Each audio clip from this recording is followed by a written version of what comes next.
98, quando eu entrei no clube de quadrinheiros, e conheci o Vicente, o João Vicente e o Juscelândio. E eles me colocaram na revista Hipercomics, que eles tinham acabado de firmar um contrato lá com a editora Magnum na época. E eu, na época, tinha 16 anos e entrei como roteirista. Então, é até engraçado lembrar disso, que foi meu primeiro trabalho remunerado, foi no Hipercomics e foi como roteirista, né? E eu fiz lá algumas histórias, era paródia de animes e tal. E na época vendeu pra caramba, assim, porque era novidade, anime e mangá no Brasil, no final dos anos 90. Então era a única coisa que existia na banca, assim, de quadrinho nacional. Com mangá era o Hipercomics. Então vendeu bastante na época, mas o que se seguiu depois foi que a gente acabou caindo no esquecimento, porque a revista levantou vários novos artistas talentosos, a maioria do eixo Rio, São Paulo e até do sul do país. E a gente, por conta aqui do nosso isolamento aqui, a gente acabou não participando do movimento que se seguiu. Então a gente saiu de cena junto com o Hipercomics quando acabou, acho que foi em final de 99. E da minha parte, aí já falando por mim, eu me afastei dos quadrinhos nesse momento, né? Os outros artistas que surgiram começaram a produzir pra caramba pra indústria nacional de quadrinhos. E eu fiquei meio desiludido. Então fui flertar com cinema amador aqui em Manaus, fazendo filme trash. A gente fez O Príncipe Kung Fu, foi o primeiro longa-metragem trash do Amazonas, 1h30 de um filme que falava sobre... Era uma sátira, na verdade, aos filmes de Kung Fu dos anos 70, e tinha sido gravado só com 2 câmeras, editado em videocassete e tal. Também a gente conseguiu movimentar um pouco o cenário aqui, e novamente eu estava ali utilizando a minha criatividade em termos de roteiro, embora eu nunca tivesse estudado isso antes.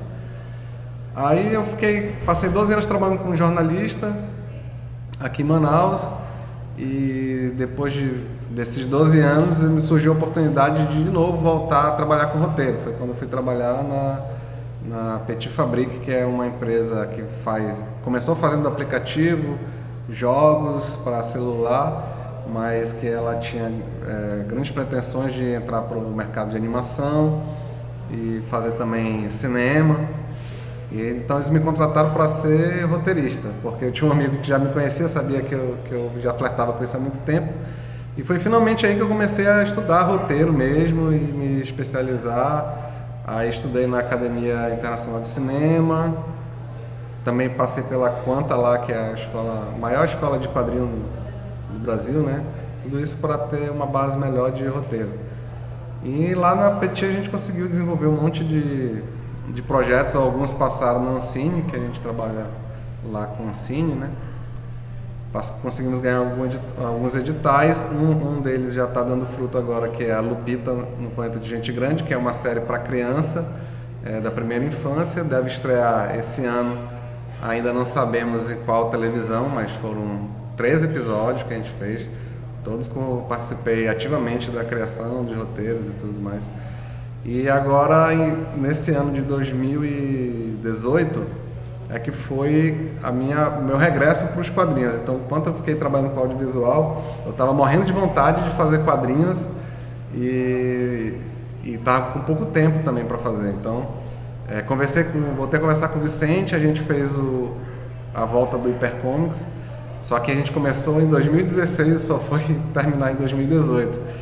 Então demorou bastante para concluir essas 3 histórias que a gente fez para o Hipercomics, para a volta do fanzine. Mas agora em 2018 surgiu grandes oportunidades aqui, né? O pessoal se mobilizou mais, começaram a sair alguns títulos e os artistas começaram a participar de eventos, e eu entrei nessa leva com os 7 Cores da Amazônia, que é um quadrinho bem autoral, né, que fala sobre a realidade de Manaus e da Amazônia também, misturando um pouco de folclore, fazendo algumas críticas, assim, umas observações de como as pessoas vivem por aqui, nas palafitas, em meio à poluição, sujeira. E eu tive o prazer de lançar esse quadrinho na Bienal de Curitiba. Para fazer as 7 Cores da Amazônia, eu fiz em parceria com o Thier, que é um ilustrador de publicidade, mas também sempre sonhou em trabalhar com quadrinho. E a gente uniu os dois talentos, né? Porque eu estudei também aquarela, só que o meu traço não é tão bom quanto o dele para fazer coisas desse tipo, então a gente meio que se ajudou. O processo foi o seguinte: eu fazia alguns layouts, porque o roteiro era meu, né? Então eu já fazia alguns layouts, eu sei desenhar um pouco, e ele desenhava com mais acabamento, né? Com arte final e tudo. E depois disso, ele me mandava já finalizado, digitalmente, que ele fazia tudo no Photoshop, e eu então imprimia e passava, redesenhava o papel da aquarela para poder colorir. E depois desse processo todo é que eu finalmente juntava a arte final, que era digital, com a aquarela que eu tinha pintado, escaneada, e juntava tudo no Photoshop. Então o resultado foi esse. Tem a aquarela e também tem, que é manual, e tem também a arte final, que é um nanquim digital, né? Aí depois, quando a gente finalmente se encontrou, porque todo esse processo foi feito ele estando em Macapá e eu estando aqui em Manaus, é que ele mora em Macapá, ele mora aqui.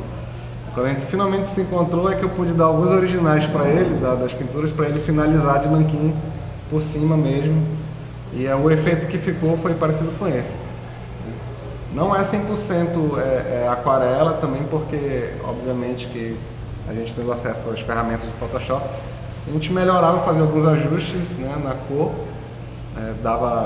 deixava algumas cores mais fortes, outras com menos destaque, para poder dar um efeito que a gente queria. Esse ano a gente vai lançar 2 quadrinhos. Esse aqui, que é o Jungle Comics, vai sair em parceria com todo mundo, mas a história que eu e o Juscelândia a gente fez em parceria é o Kelpac. Também tem essa pegada de aquarela que eu gosto, mas só que essa é totalmente digital, né? As pessoas não notam muita diferença, porque a aquarela do Photoshop também é muito boa, ela consegue simular com perfeição, né? Os efeitos que a gente consegue, ó, se você for reparar, são efeitos que parecem que foram feitos numa tela mesmo, no papel da aquarela.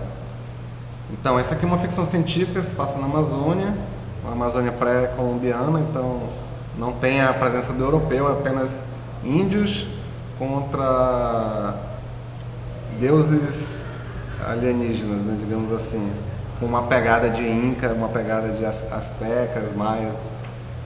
E essa foi uma ideia que a gente teve em parceria, eu e o Juscelândia, e o resultado é esse aqui. Mas a gente também vai lançar outro quadrinho amazônico, que é o Ajuricaba. A gente conseguiu passar no edital Conexões aqui de Manaus, da prefeitura, e agora a gente está fazendo um processo bem exaustivo de pesquisa para levantar todos os dados históricos e antropológicos desse personagem. Para quem não sabe, Ajuricaba foi um grande líder indígena que lutou contra o colonialismo português aqui no Rio Negro, e a história dele se destaca pelo fato dele ter unido muitas nações, assim. Ele chegou a unir centenas de nações indígenas contra os portugueses, e só não ganhou a batalha porque